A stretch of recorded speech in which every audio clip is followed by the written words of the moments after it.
Hello beautiful soul! Welcome back to my channel. This is May Chang Abi for Japan, Kabayan Scorpio. This reading is for you. Tingnan natin na iyong February 15 to 21, 2026. Maraming salamat muna sa mga subscriber, new subscriber, cross-watcher, at sa mga bagong pasok dyan. Hala, welcome na welcome kayo sa bahay ni Ate Aimee. Salamat din sa nakakataba na po sa inyo mga comments at sa mga dami naman. Nagpa-personal reading, marami pong salamat. Kung gusto nyo na energy nyo lang talaga, ang gusto nyo makuha natin, all the details is in description below.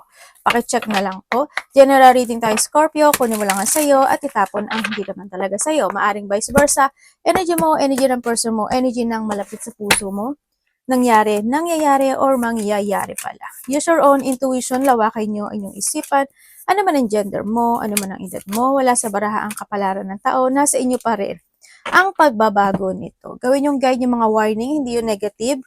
It's a warning para magkaroon din ng idea, yung mga bagay na need to aware, change of decision, o maiwasan.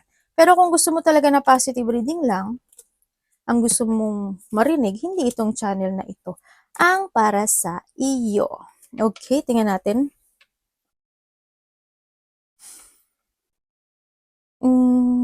Okay, nandito ka sa sitwasyon mo na may mga bagay ka na pinag-iisipan na you want to be stable. Nandun ka sa point na yon.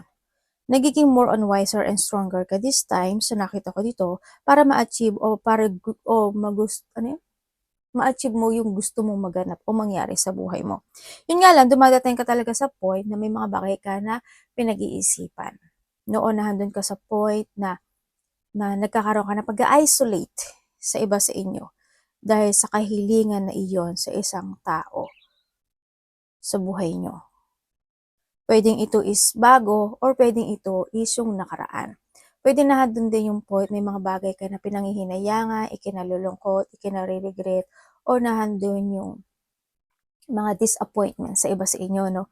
Na about sa isang sitwasyon na gusto mong makamit o hindi mo nakamit man o gusto mong makamit sa buhay mo. You try to make it balance any situation into your life. Sa nakikita ko dito, pinapahalagahan mo more yung mga tao na nagpapahalaga sa iyo, and syempre yung sarili mo din, sa nakita ko to, nagkakaroon ka ng mga pag-reminiscing from the past situation ako na nakikita sa iyo. No? Pwedeng karelasyon, anak, kapatid, kakilala, kung ano man yan. Nare-revisit mo yung nakaraan or nahandun yung point na magkakaroon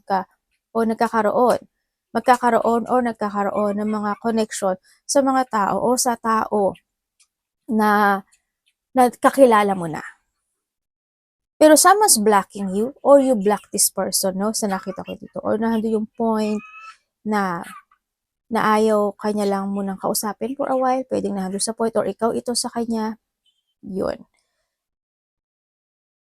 Ang nakita ko, may mga union na, no? Ako nakita. Someone's want ng partnership sa'yo. Because, dahil sa achievement na makukuha niya sa'yo. Yun ang nakikita ko. Hindi ko alam kung sino. Pwedeng itong tao na to sinusuportahan mo, or pwedeng siya sinusuportahan kanya, or vice versa. Or nahandun yung point na gusto kanya kasi gusto niya yung mga achievement na pwede niyang makuha sa'yo. Pwedeng nahandun sa point na yun. Yun ang nakikita ko dito. May matanda ako nakikita. Hindi ko alam kung sino yung matanda na yun. Pwede yung matanda na yon is gusto nga kausapin, or maybe this is you, or nahandun, or sa iba is this is your family or relatives na sinusuportahan mo o tinutulungan mo, o kasi may pagtulong. Vice versahin mo ikaw yung matanda pero may tinutulungan ka, o ikaw o yung matanda na yung tinutulungan mo, or a part of the family, pwede na doon sa point na yun. Kasi handito rin kasi si family, pero may babae rin kasi ako nakita, lalaki at babae. Yun. Iba sa inyo is may pagsuporta kasi, hindi ko alam why. Siguro sa iba is will become a center of attention, or nahandun yung point na mas maraming papuri, recognition, pagkakakilanlan, or handin yung mas marami ang makakilala sa'yo, or may mga pupuntahan ka na mataong lugar. Pwede rin nahandun ka sa point na yun na social media, TikTok, Reels, Facebook, o networking, kung ano man meron ka na mga social media, pwedeng artist ka or government situation, pwedeng naando sa point ako na nakikita sa'yo. May mga papers and documents ako na nakikita sa'yo. Hindi ko alam in what way yung papers and documents. Pwedeng mga ayusin, aasikasuhin, pipirmahan, kung ano man yan. May paghihintay.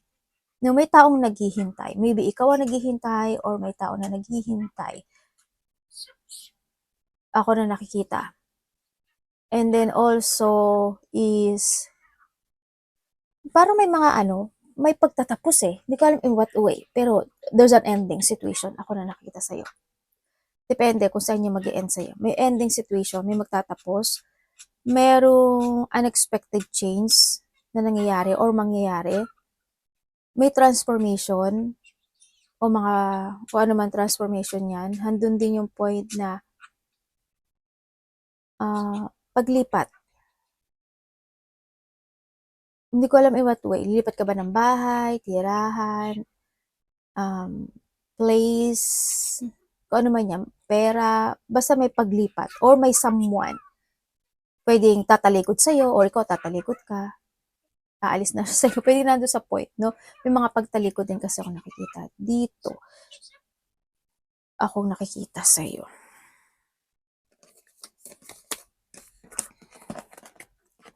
Tingnan natin.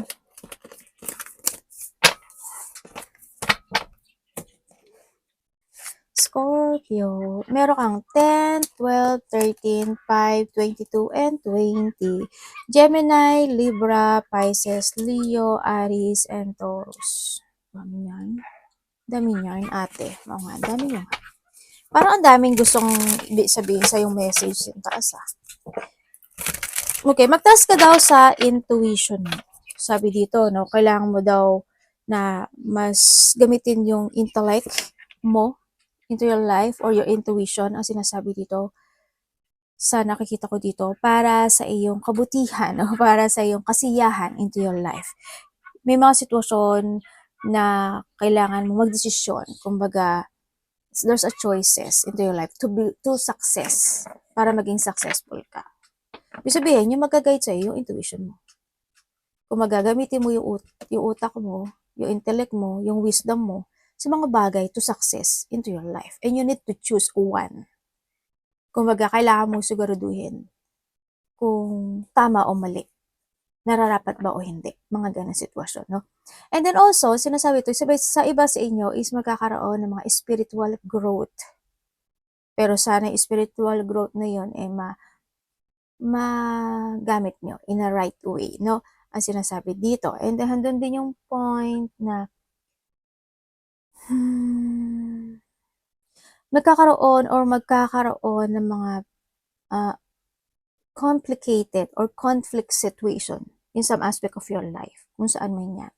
Sa nakikita ko dito, no, nakaroon ng mga gossip, chismis, small problem, mga pagkabalisa or anxiety situation, pwedeng sa taong mas bata sa'yo, or pwedeng ito, malaki man o maliit ito pwede sa mga tao na nakakausap mo or sa tao who's connected sa'yo. Pwedeng nandun sa point na yun. Or may makakapagpapabigay sa'yo ng gano'n o makakapagpaparamdam sa'yo ng gano'n, no?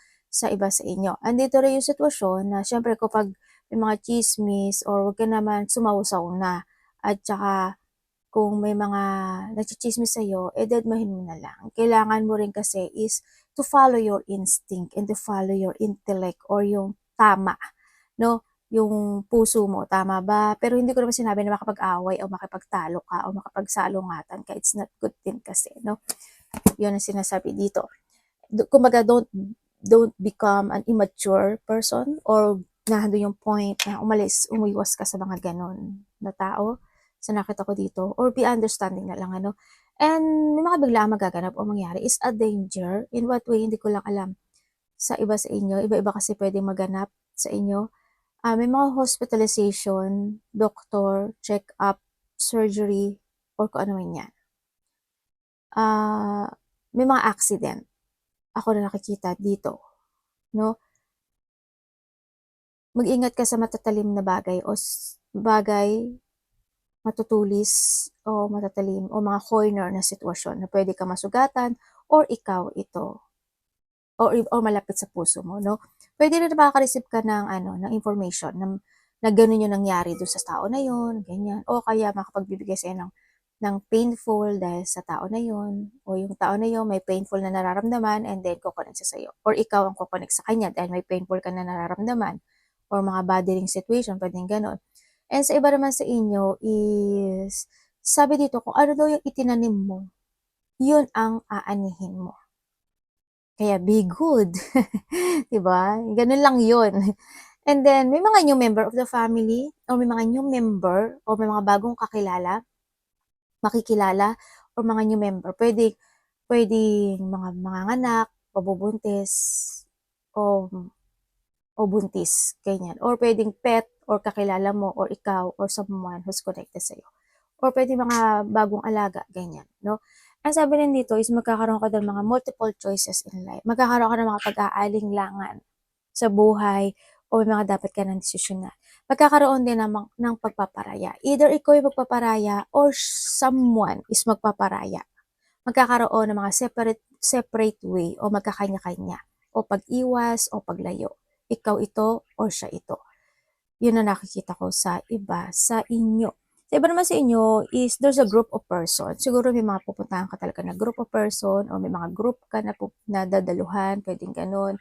Or nahandin yung you are in a networking, may mga outdoor situation or maybe na nasa situation ka in a public, pwedeng ganun. Public place, yung trabaho mo or mga kung ano may trabaho mo. Kasi maraming tao ako nakikita eh. Yung iba dito, maaring sikat ka or mas makikilala ka pa mo. Tulad ng sinabi ko kanina, no? Yun ang nakikita ko. Networking. Kung ano may mga networking na meron kayo. Yun ang nakikita ko. Someone's playing. Parang sana hindi ikaw ito, no? But there is someone here sa nagpi-play. Parang, hindi ko alam kung nilalaro ka pa niya o nilalaro mo siya or ano yan, Chucky?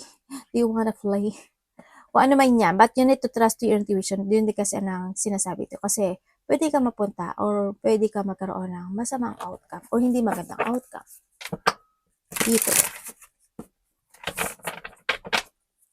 Or pwede rin na may maloko. Ano to? Mapagbiro o maloko? Mga ganun. Kung pamangkin mo to, natural lang yun. Ganun talaga. Diba? Energy ni Scorpio.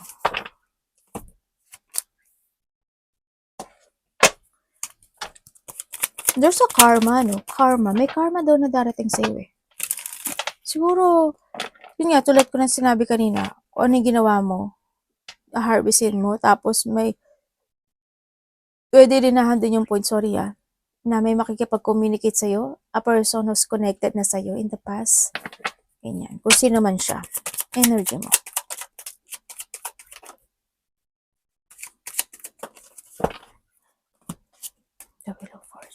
Okay. Energy mo, nandito ka sa sitwasyon mo na may mga bagay na nakapagpapagulo ng iyong isipan, no? Kumbaga, handun yung point na paulit-ulit yung bagay o yung sitwasyon na yun. Sa nakita ko dito. Pwede rin marami kang iniisip, no? O pwede rin na busy ka. Or pwede rin na handun point may mga bagay ka na gusto mong matapos, gusto mong ma-achieve, gusto mong ma-fulfill. Nandun sa point na iyon. Nandun din yung sa point na you giving your effort o you put some effort in some aspect of your life pero ang kinalalabasan is hindi maganda. Pwede na doon sa point na yun, yung iba.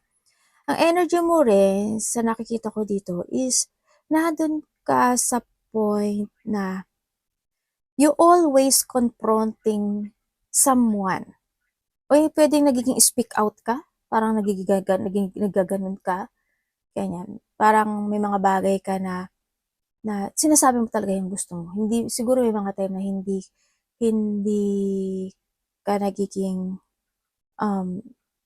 I'm not saying naman na immature ka sa nakikita ko dito. Siguro hindi mo lang gaano na naiintindihan o iniintindi yung sitwasyon na yun sa buhay. Akala ko kasi kung ano yun, parang may umilaw sa gilid ko. Yun ang nakikita ko sa iyo.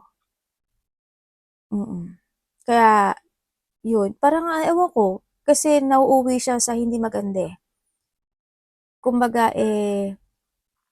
pagka sinabi mo, o kaya pagka may sinabi yung isa, aba, ang dami mo namang sasabihin din, mga ganun. Walang nangyayaring bigayan, no? Sa nakikita ko dito. Nagpapaka-matured, but it's no. Tama ba ako?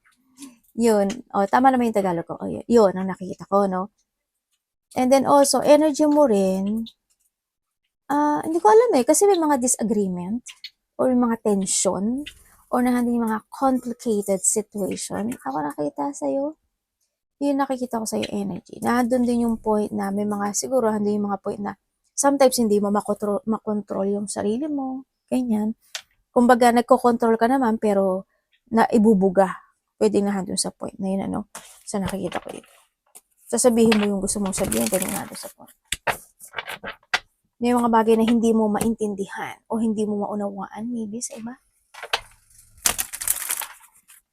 Nagkakaroon kasi ng mga aggressive situation eh, dito sa sitwasyon, ano. Hindi ko alam kung saan yan. Trabaho mo, sa mga tao na nakakasalamuha mo, sa paligid mo, parating kay Scorpio.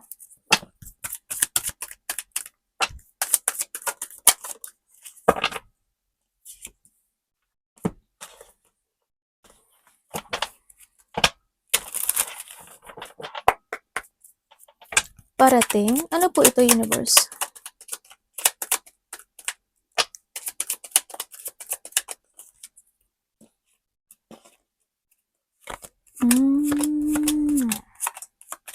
Okay. Parating sa iyo.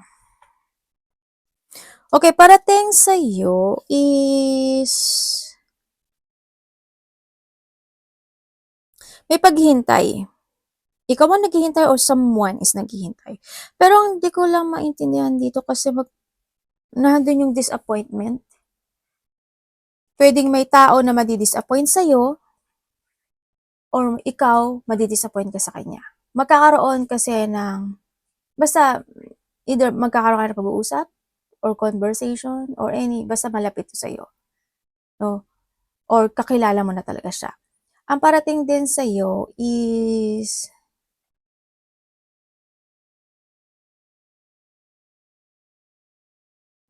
there's a burden eh. Hindi ko alam why, pero nandun yung point na may mga burden, struggle, stress, or pwedeng pagod din kasi yun. Ganun, ako na nakikita, na nararamdaman ng iba. There's an unexpected situation happen into your life. So nakikita ko dito, maybe there's a blow of emotions. Pwede na anding yung mga storm, pain, intense, disappointment, emotional pain actually, kalungkutan, depression, pwedeng iba tulad ng nakita natin kanina. Pwedeng mga separation tulad din ng nakita natin kanina. And mga heartache or pain o hindi pagkakaunawaan. O pwedeng malilito ka, ganyan. No? Yun na nakita kong parating sa iyo. Nagkakaroon din ng mga pagsisiyasat. O hindi yung mga naghahanap ka ng mga katotohanan, may hahanapin ka mga bagay-bagay, dapat ba, bakit ganun, bakit ganyan, anong dapat gawin, tama ba, hindi ba, mga ganun. Also, you want to recover from a difficult situation into your life or may you want to recover something. Andun din, mag-ingat ka rin, ano, sa iba sa inyo, may mga pananakit ako na nakikita na maaring sisigmurain ka, mananakit yung tiyan mo o mga bandang tiyan o gitna ng katawan. Ingat ka. Kung sa babae yun, siguro mga menstruation, mag-ingat ka na lang, no, sa iba sa inyo. Baka nandun yung may mga mararamdaman kang painful in some aspect of your life. Kaya, ingat kayo sa mga kinakain at iniinom nyo na lang din, no? Ang nakita ko rin dito is, yun, may mga celebration or may mga getting together ako na nakikita sa'yo, either family unity, reunion, or close relationship man yan, may mga fun, happiness sa iba or enjoyment sa iba, or sa iba sa inyo is hindi malaki man o maliit, there's an achievement or mga success and reward ako nakikita sa iyo. Yun din yung satisfaction, no?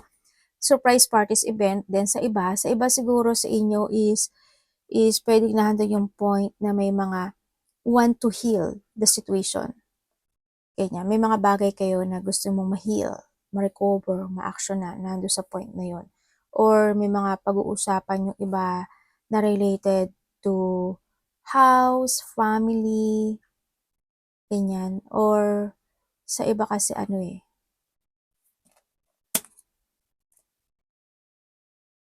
Yung mga pag-uusapan related to a wedding.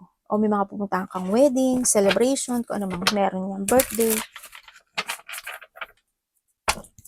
Dapat iwasan ni Scorpio. Siya na lumabas eh. Okay. Ano ibig sabihin? Na dapat niya iwasan? Okay, thank you. Dapat mong iwasan. Okay, dapat mong iwasan mo syempre yung hindi mo pag-aralan, pag-isipan, siyasatin, alamin ang mga bagay-bagay mo sa buhay mo. Iwasan mo rin na hindi ka mag-ingat pagdating sa mga salita mo. Don't be impulsive. Kaya sabi ko sa'yo, pag-aralan, pag-isipan mo. Diba? You need to use your intellect in a right way, in a nice way. Iwasan mo rin yung, yung being a paranoid or ikaw yung maging paranoid sa sitwasyon or may taong paranoid. No, iwasan mo. Yung mga tao na or ikaw being a rude or yung taong mga rude person, yung kung makapagsalita, akala mo kung sino, ganyan, masakit magsalita, yung mga bastos, iwasan mo na lang din yun. Or ikaw din, kung ganun ka, iwasan mo na lang din yun. Yung, maging very defensive sa isang sitwasyon, tapos ikaw din naman pala at the end yung talo. Diba? Kumbaga, you need to think very carefully, no? Sinasabi rin dito sa nakikita ko ito, o yung mga taong very defensive, ganyan. Hindi mo naman kasi kailangan makipagtalo sa isang sitwasyon. Kailangan lang dito is unawaan, ganyan, no? Ang sinasabi dito. And syempre, yung paniwalain mo yung isang bagay, isang sitwasyon, dahil sa tingin mo, yun yung tama. Give and take, ibig sabihin, you need to be give and take. Unawain ka niya, unawain mo siya. Ayun sa point na yun, no? Huwag kang magpa-mind games or don't mind games. Huwag kang mag-mind games sa ibang tao. No? Nandun yung point na yun. Siyempre, magkaroon ka ng mga pagiging, alam mo yun, yung pahahalaga mo lang yung sarili mo. Ganun. Or yung mga tao na pinapahalaga nila yung sarili lang nila. Okay naman yun. Hindi ko naman sinasabing mali yun. Ang the point kasi dito is pahalagahan mo siya, papahalagahan ka niya. Diba? Yun na nakikita ko dito. Siyempre, iwasan mo rin yung is not to trust to your intuition. Kailangan mo rin na be patient to make a choices or trust to your intuition para rin hindi ka magkamali ng mga decisions sa buhay. To make the decisions right. Huwag ka magpapatrap or don't feeling trap. Iwasan mo magkaroon ng mga bad decisions sa buhay or ma-overwhelm sa mga bagay-bagay mo sa buhay mo or sa mga nangyayari or sa mga choices in life, no? You need to be very careful lang din. So, nakita ko kasi, why nandito si Devil? Nakita ko kasi si Devil. Yan, umiwas ka sa mga toxic situation, sa toxic relationship, toxic mga bagay-bagay, or being a toxic. O yun din yung point sa mga, kung ikaw is sakim or makasarili, iwasan mo yun. Or mga taong sakim at makasarili, iwasan mo. Iwasan mo magkaroon ka ng blockage. No? Or ma-stuck or matrap sa sitwasyon. Don't waste time, kumbaga. Love, kapatid, anak, magulang, karelasyon, kaibigan, pamilya. Scorpio.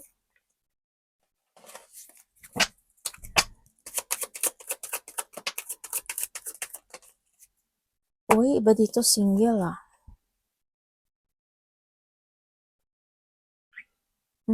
Okay, kung kayo is single. Okay, kung kayo is single, maaaring may nakakausap na kayo? Isa man o dalawa sa nakikita ko dito kasi you feel at peace. Pero, ang nakikita ko dito, mag-ingat ka na lang kasi sa mga single dyan, pwede kasi mapasok kayo sa third-party relationship. Kaya sabi ko rin sa inyo, di ba, mag-trust kayo sa intuition nyo. Yung iba naman single kayo, nandito kayo sa point na single, iba, zero. Pero kung may nakakausap na kayo, mag-ingat ka. Huwag kang pumasok sa isang relationship na pwede ka mag-jungling. Kasi, nandito yung pag-jungling. At mapapasok ka sa isa sa kanila. Pwedeng may mga connection. No, pwedeng may pamilya na o may karelasyon na yung isa sa kanila. Kaya huwag ka magmadali. No, dito. Kung kayo naman is nagkahiwalay, oo, nagkahiwalay kasi nagkaroon ng pagsisinungaling or sa andun yung point din na na mas matanda ka dito or vice versa, 'no? Nandun yung point na yun. Kasi medyo may malayo yung edad nung iba. Sa iba naman sa inyo, puwedeng vice versa tayo, Yung iba sa inyo, yun nga, ang nakita ko nagkaroon ng pagsisinungaling hanggang sa nagkaroon ng pag-let go, pinilit naging sumitay kasi ay naging cold din kasi yung isa 'no, nagtiis at nagtimpi din naman yung isa. Nakita ko dito nagkaroon ng mga doubt situation, nagkaroon din naman ng mga pag-e-evaluate sa sitwasyon. Kumbaga, back and forth ata 'tong connection na 'to 'no, sa nakita ko dito. Pero bakit may third party? Yun, yung mga nagkahiwalay kasi because of the third party nagkaroon talaga ng paghihiwalay. Yun ang nakita ko. Sa iba naman sa inyo, because of the family, may sinasabing family, hindi ko alam family, kung may pamilya na ba yung isa sa inyo, or may mga connected pa sa family, or merong, ano dito? Merong connected ang family mo o family niya man doon sa relasyon. Yun ang nakikita ko. Basta may family. Kung kayo naman is unconnected, nitong tao na to, ate, mahal niya ba ako? Ha? Mahal ka ba niya? Kung wala kayong third party, mahal ka niya. Kasi dito sa nakikita ko may pagsisinungaling. Kung wala kayong third party, it's good, mahal ka niya. Kung may third party, andito ka. Andito kasi yung pagiging player. Andito yung paninimbang ng sitwasyon. Kumbaga nandun yung point na nagkakaroon lang kayo palagi ng may third party o wala, nagkakaroon kayo palagi ng resetting sa inyong dalawa, sa connection na ito. Yeah, reset lang ng reset ng reset. Ganyan. Pero it's up to you. It's your, kumbaga sa, may mga third party, ganyan. May mga pang-aamo kasi, no? Sa nakikita ko dito. Tingnan natin ang money mo. Scorpio and money. Devil again, no? Tingnan mo. Palagi lumalabas sa'yo, devil.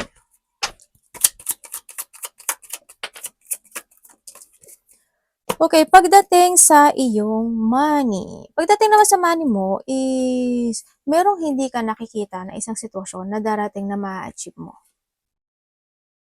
There's an achievement kasi ako nakikita sa iyo. Yan, malaki man o maliit, yan, but there's an achievement ako na nakikita sa iyo. And then also, sa nakikita ko rin sa iba, pagdating sa money mo, kasi hando yung point na kung ano yung trabaho mo, yun yung marireceive mo. Kung gaano ka nagsipag, yun yung marireceive mo, yun ang ma-harvest mo. Yun ang nakita ko dito. Sa money mo, mag-ingat ka na lang kasi maaring may tao dito na tinatrabaho ka pagdating sa money. It depends on you, no?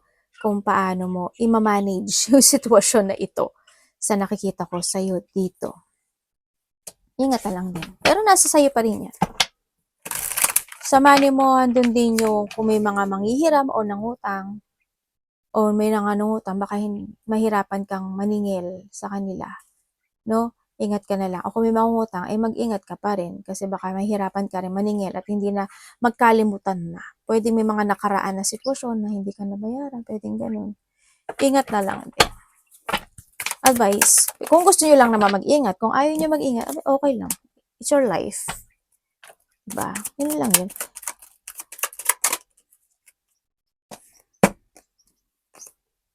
May paghihintay,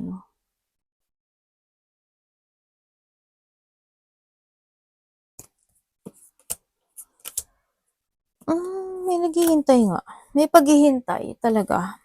Mag-ingat ka, kasi parang awatay nananakit. Malalakad daw yung mga likod nyo, batok, likod, balikat, balakang. Yan, may mga pananakit na likod. And also, ang nakikita ko rin dito, you're waiting for something. May mga bagay ka doon na ina-analyze. May mga bagay ka na gusto mo i-progress or pinaprogress. Yan. Nagkakaroon din sa iba sa inyo or may tao dito na, hindi ko alam sino to Parang there's a strategy situation. Ako na nakita sa kanya. May mga ikakagulat, ikaka-shock o ikabibigla ka na isang sitwasyon. When it comes sa advice, advice na tayo when it comes sa advice is you need to follow your heart in a good, no, situation in life. Andito rin yung sitwasyon na may mga bagay na kailangan mo ng talikuran o kailangan mo magkaroon ng mga bagong perspective or prospect into your life. Kung kailangan mo na kasi may mga bagay na hindi mo kailangan magsayang ng oras. May mga bagay na hindi wag kang magsayang ng panahon, no? O pagkakataon. Sinasabi nila, if you want to try a new path into your life, why not? Gawin mo siya. Or you want to follow any idea into your life, gawin mo. Going toward to a new situation or going toward to a new direction into your life. Kailangan mo magkaroon ng bagong strategy, plano, use your intuition or wisdom or talino mo man yung karunungan. Magkaroon ng mga bagong perspective like I told kanina. Make a new horizon and be patient, no, sa lahat ng bagay o sa lahat ng aspeto ng buhay mo to be stable. Kailangan mo rin kasi makinig ng payo o opinion ng ibang tao. Be more on matured or maturity is needed. Then, ang sinasabi dito, may mga bagay na kailangan i-let go, i-withdraw, i-skip, or you need to walk away. No, kung mga bagay na dapat maiwasan para hindi magkaroon ng mga disappointment, iwasan kung kinakaya o kakayanin mo. O para hindi lang magkaroon ng mga hindi pagkakaintindihan in life, di ba? Nandun lang yung point na yun sa buhay mo. Tanongin mo rin yung sarili mo kasi, ano ba talaga yung gusto mo sa buhay mo? Ano yung makapagbigay sa'yo ng happiness, joy, and fulfillment in your life? And then, i-ano mo yun, i-analyze mo yung mga bagay-bagay na yun. Okay ba siya? Hindi ba? Tama ba? Good ba? Makakasama ba? Mga ganun. Arigatou namaste. God bless.